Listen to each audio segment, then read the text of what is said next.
Okay, what brands are paying these people, right? So sorry, I had a little interruption there.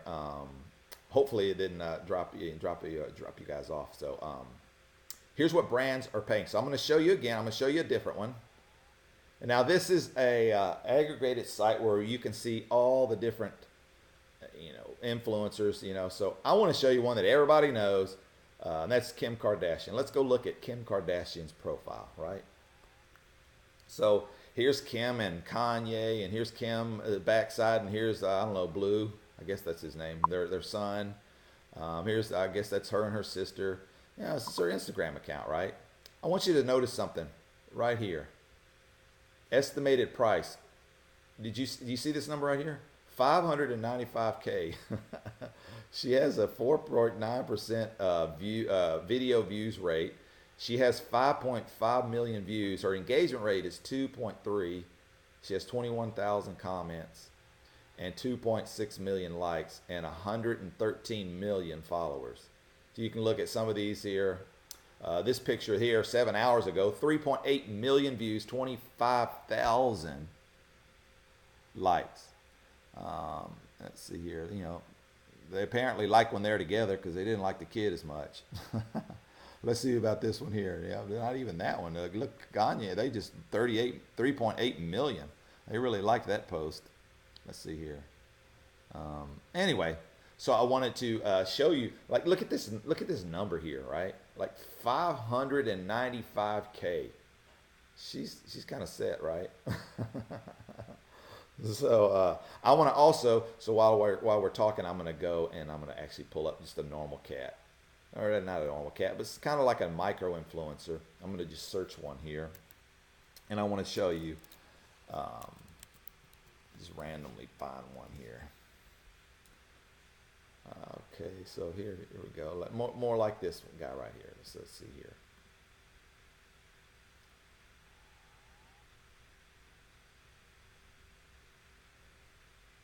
There we go. Let me show you my screen here. So see this guy, what does he have? Nah, this is the wrong one. I picked the wrong guy. He has 42,000 followers. I thought I picked the other one. Whoops. Now I gotta log into this. Let me go back to me. Back to you. How's everybody doing? Is this useful at all? Hopefully it is. And you're learning something, and it's making you think a little bit about, like, man, these people out there. I mean, you got 6-year-olds that are reviewing toys making $11 million. That's crazy, right? But hey, he influences brands. That's why. I mean, when you influence a brand, you're going to get people to do that. Let's see here. Let's look at this one. Okay, there we go. So now I'm going to show you the screen here. Here's just a regular person. This not actually a regular person. I don't know Lawrence David, but apparently they take pictures of flowers, or they're a photographer. Let's see here. I can't read French or whatever that is. It looks like a studio, so I'm assuming they're a photographer. But you can see here their estimated value is $45. They have 2,515 followers. So they would fall in the range that I would be considering. But look at this engagement rate. Remember, Kim had a 2.1% average engagement rate, right? This guy here, 17.5 engagement rate. Now that's 17.5 out of 2,500, so it's still far less engagement than Kim's 116 million people. But the point being is for some brands they don't need to, and first of all they can't afford to pay somebody 500 grand. So again, that is a micro influencer. We're wanting to be a little bit different, and I'm sure there are other agencies in Houston that work with brand influencers. They usually work with people who have a lot larger following. We really want to work with the average, not the average person who's got 15 to 10,000 followers. I mean, that's not a whole lot, but they still do have an influence, and it's more affordable for a brand. So you may be a brand yourself, right? You may be a chiropractor, right? Maybe you want to work with marathon runners or bikes or those type of people. Well, then we go and we find somebody who's big in that community, maybe doesn't have a huge following, and make an offer to them and said, hey, we'd love to do this, and then have somebody manage that whole process, maybe give them some content, keep up with it, manage it, finding these people and work with them and make sure and ensuring that they do what you paid them to do. So that is in a nutshell what I describe as a micro influencer. So again, if that's something that you're interested in, go to Think Like a Marketer page. Just message me there with your name, email, phone number. We'll get on call really quick, kind of walk through it. Put in what you do or what interest you have. Makeup, cigars, it doesn't matter to me. Dog training, cars, old cars, new cars, fast cars, exotic cars, hats, shirts, doesn't matter. And then run the Instagram sponsored post. Okay, it'll just give us an idea, right? Which is kind of an idea, and it'll give you an idea as well. So then now I want to move to Instagram growth, right? So this is something that I learned from, because I am not an Instagram expert. That's not I don't profess to be an Instagram expert. Although I do know people who are experts, and one of those people is on my show, Think Like a Marketer show, every Wednesday at 10 a.m. If you haven't gone to it, go there, check it out. You can see the previous episodes that he was on. I'm on episode 15 this coming week, and I interview marketers, entrepreneurs, and innovators. So with Instagram growth. So no matter, here's the thing. That when it comes to Instagram, right, growing your Instagram following, you could have the best picture in the world, right? The best picture in the world. And Instagram doesn't care, because Instagram doesn't know it's the best picture in the world. You know how Instagram knows it's the best picture in the world? When a whole lot of people in an hour and like 30 minutes comment on it and share it and like it. That's how Instagram knows. They have an algorithm. They don't say, oh my God, that is the best picture. We're going to show it to a bunch of people, right? So when you think about it, Instagram, right? Think about it this way. Instagram, when you post a picture, they're not going to show it to everybody in the world. They're going to show it to a very minute audience. They don't have an interest in showing everybody. Like, why do they care, right? I mean, they care about you. They just don't have an interest in doing that for everybody. What they do is they rely on the community or people who do see it that if it's so amazing, because you got to think they have 800,000 active members. So they have to have an automated way of knowing when some content is like really badass content. And the way they do it is through engagements, like how much engagement has in a certain amount of time. So that when you post something, if it is so awesome, it should be that everybody that sees it likes it or comments on it, right? So what Instagram is going to do is the more people that do that, the more chances that you can get on the Explorer page. And if you don't know what the Explorer page is, it's just the page down at the bottom. If you were to click the search icon, it's going to tell you those are all of the people's accounts that got enough comments, likes, and shares and long enough, because then it goes like 4 words, 10 words. The longer the comment, the more that Instagram thinks that this is a interesting post, so we should show other people because this group likes it. The more likelihood that you will get on that Explorer page. Now, when you get on that Explorer page, now everybody outside of you and in the world can actually see that. And based on what your interests are, they try to aggregate all of those posts that within that time frame got a lot of engagement. And what I am interested in may be different than your Explorer page. What I'm saying here is the Explorer page for you is different than the Explorer page for me.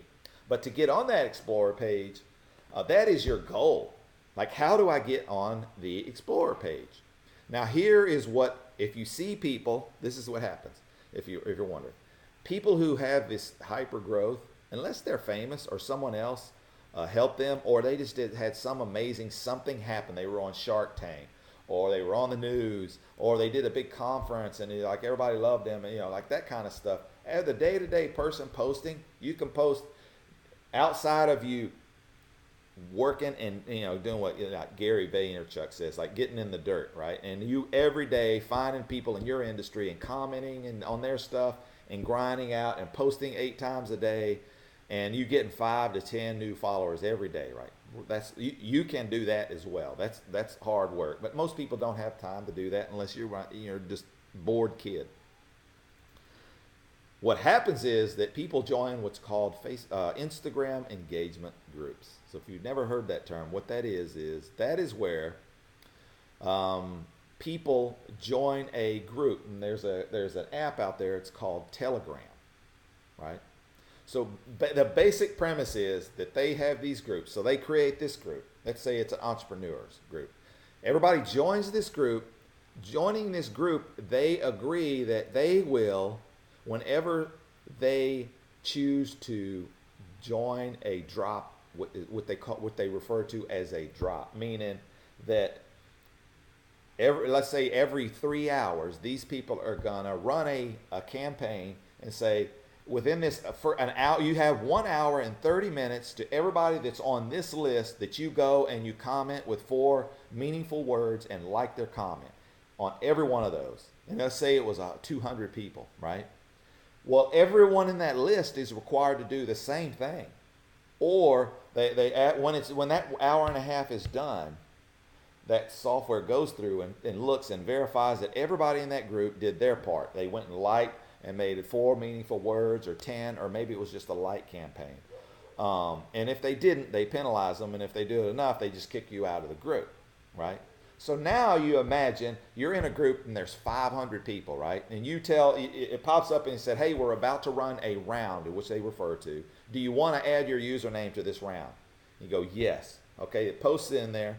Whenever that time comes, 15 minutes later, everybody that's in that group, it generates a list. And if you said you wanted to be on that list, now you are required to go through all 500 of those and do whatever that particular round was supposed to, like and then comment with 4 meaningful words or 10 meaningful words. And you go through each one, boom, and and then everyone does the exact same thing for you. So theoretically, if everybody did what they were supposed to do within an hour and a half, you would get 500 likes and 500 comments on your picture, which would have a high likelihood of pushing you to the Explorer page. And then when you get to the Explorer page, when people are bored and they're looking for something, they actually see your stuff. Now this is where your shit has to be good, because you just can't put a picture. I mean, people are going to go like and comment on your stuff. Just in the whole premise of them doing that is to get you on the Explorer page. But if you get on the Explorer page and your shit sucks and it's just a picture of something stupid, well, people on the Explorer page are not going to like it, right? But if your stuff is solid, you have a really good Instagram, or whatever it is, or video, and you get it on the Explorer page and it's good.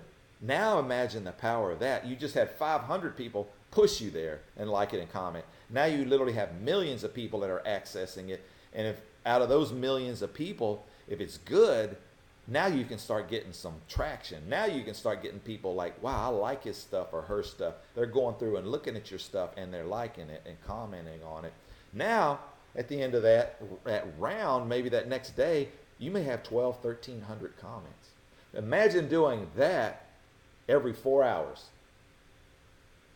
500, 500, 500, 500. What your account would look like if you did that for 30 days. When you see people going with these accounts now that go from 5,000 or 500 to 15,000 in a 6-7 month period, that's most likely what they did, or they did what they should never do and go do and pay for which is, I don't recommend you do that. Let me say this. It sounds a little bit gamey. I will be honest. I haven't done it. It does sound gamey, but it does put in there a net, so to speak, that if your content sucks and it gets to the Explorer page, you'll be just where you are. Because those people that are going in there and liking and posting a comment, most likely they're not going to be following you. They're just in there doing the same thing you're doing, and you're probably not following their stuff. You may every now and then see one and go, wow, I like that. I mean, if your stuff is good, your stuff is good. The whole premise of doing what I just described to you to grow your Instagram account is to get more people to see your stuff. And you have to be responsible for if your shit is good. I mean, nobody can make you, unless you hire somebody else to do it, and then it's not yours.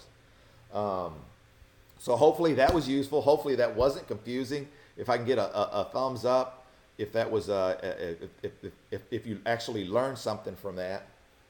Let's see. How are you going live and sharing your screen? Oh, so I'm using a software called Ecamm Live. I can't remember how much I paid for it, but it's definitely useful to do for doing stuff like this. When you go back and forth between the screens. So hey, if that was useful, just give me a thumbs up if I'm on the right track. Hey Adam, hey thanks for the thumbs up, man. It's Sabi, thanks for that. Thanks for that. Freddie, hey, thanks for coming on as well and giving the thumbs up. Hey man, when I learn something, I just do this. I mean, what better way to share something that you learn with people? Like, did you know that? If you didn't know that, just go in the comments and say, I didn't know that. Ecamm Live, it's two M's. ECAMM Live. Yes, that's it. And the cool thing, you can do all kinds of things with it. You can do restreaming, which I haven't set up, but all restreaming is like when I'm doing this live right now, I can go set up restream and it'll do it the live automatically. I don't have to do anything once it's set up, and it'll go through Periscope. It'll go through my YouTube live. It'll go to Twitch live and of course here live, all at the same time. So that's pretty cool, right? And so now I want to tell you the last thing. Hopefully that was useful. Both of those things. Is I am speaking at a conference in September. I'm super excited about it, and I've been working really hard to. Let me see. I thought I had the page up. I know I put the page. There we go. So I'm going to show you the page here in a second. But to really give value, it's the conference is for digital or interactive marketers, digital marketers, right? You're going to have people like the president of digital media for Hertz newspaper, Mr. Robertson Barrett. He's going to be there. You're going to have Sheila Flanagan. She's going to be a community manager over at SEM Rush. Of course, you're going to have me, Randall Chestnut. You're going to have just a whole list of people. Most of them you probably never heard of, but I'm telling you, if you have the time, and let me go in here. I'm gonna show the page here. Here's the page. There's one of the keynotes right there. He used to work over at Google. He's worked at several different places here. You can read his profile, a little bit about some of the things that he's accomplished, why he's a speaker there. But one of the things that is cool about going to conferences, especially if it's local, you don't have to pay for the hotel. It's just one day worth of conference stuff. Is that you meet people and that turn into friends, business. Either you can do business where you had like, oh wow, I've been looking for someone who does that, or you always learn something new, or you actually get a client. Now, I don't suggest that you just go there solely for that, but that does happen. Go there with an open mind. Go in there with serendipitousness, if that's a word. That you just let serendipity take its natural course, that you are going to meet someone. There's always, at a conference, you always get value. Sometimes people just go to a conference with the expectation that they're just going to learn everything.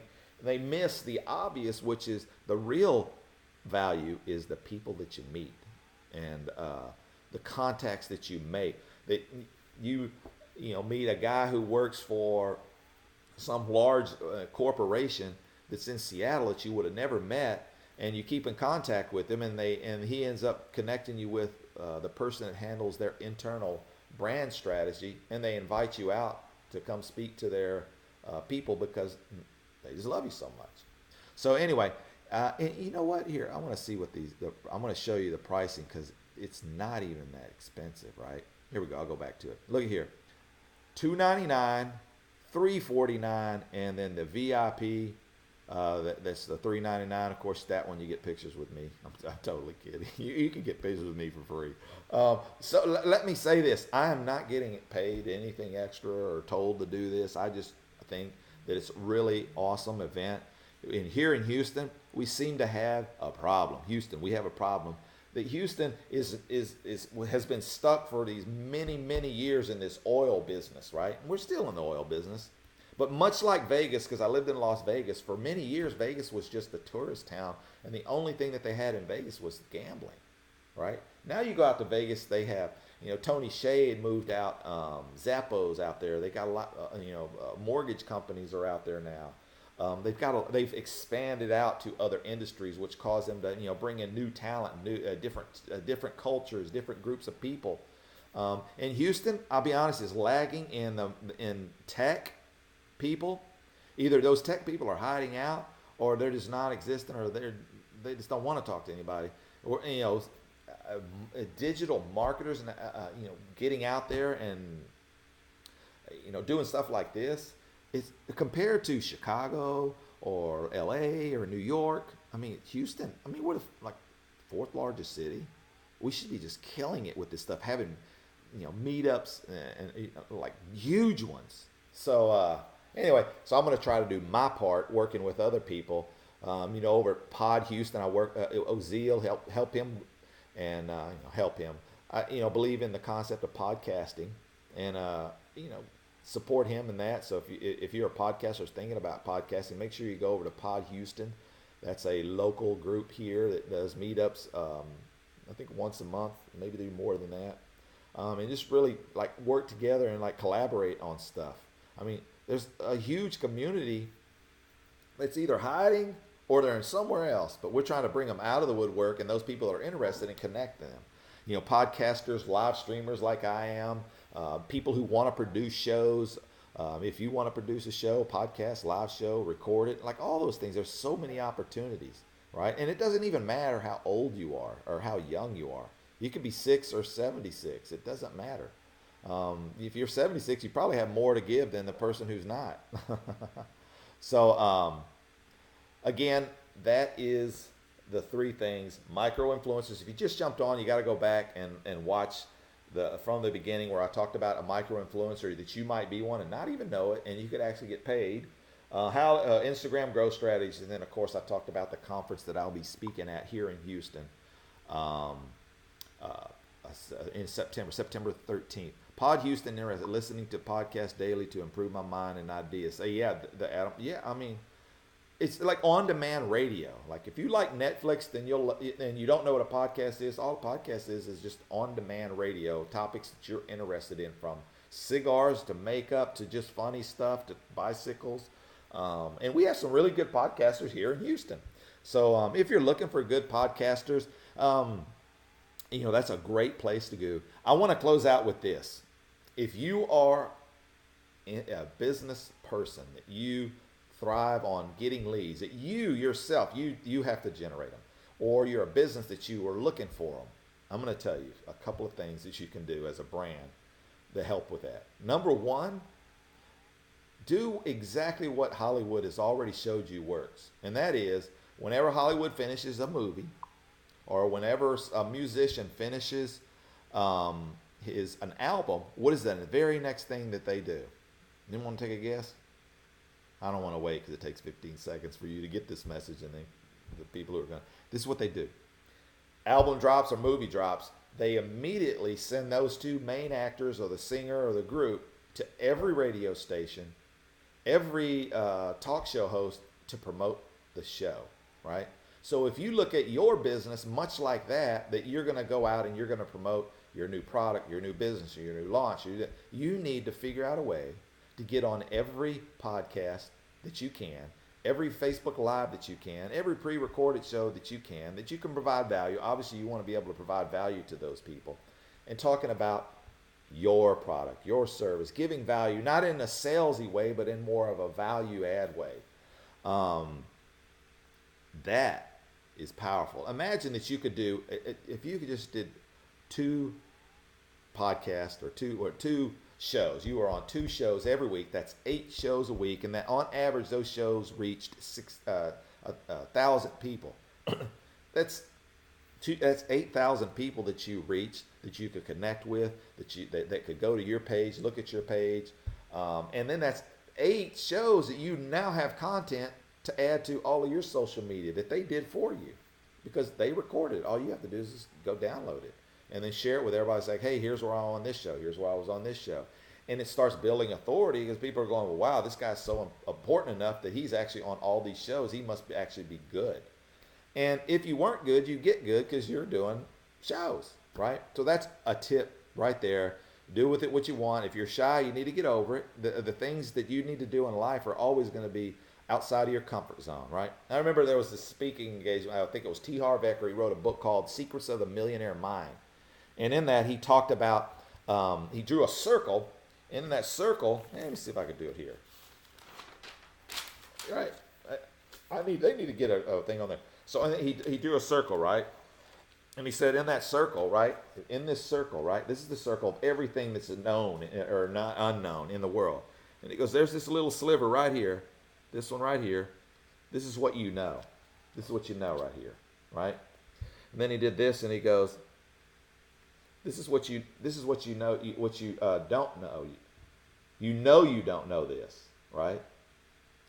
And then the rest of this is everything you don't know you don't know. You see that section is bigger than this section, in both of those sections put together.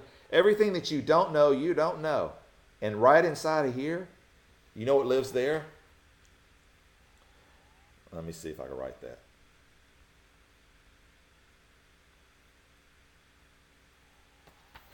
Your uncomfortable zone. That's it. Right in this big section, whenever you feel like you're uncomfortable, it's because you're in a section where you don't know what you don't know. And that's where that's where the money's at, right? Everybody else is in these sections, right? The crowd is a lot smaller in this one because it's uncomfortable, right? Well, hey, I have come to the end of this live broadcast. And hey, hopefully if this was valuable enough to you, if you don't mind, share it. I would appreciate it. If not, that's fine too.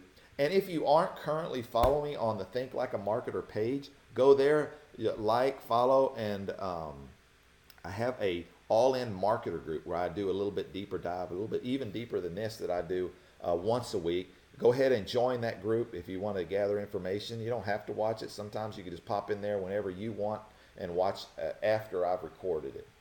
And again, hey, thanks Adam, Sabi, Anna, and everybody who came on, commented, liked, and shared. And Freddie, always thank you for your time, because that's the most valuable thing that you have, and you've shared it with me today. Thank you.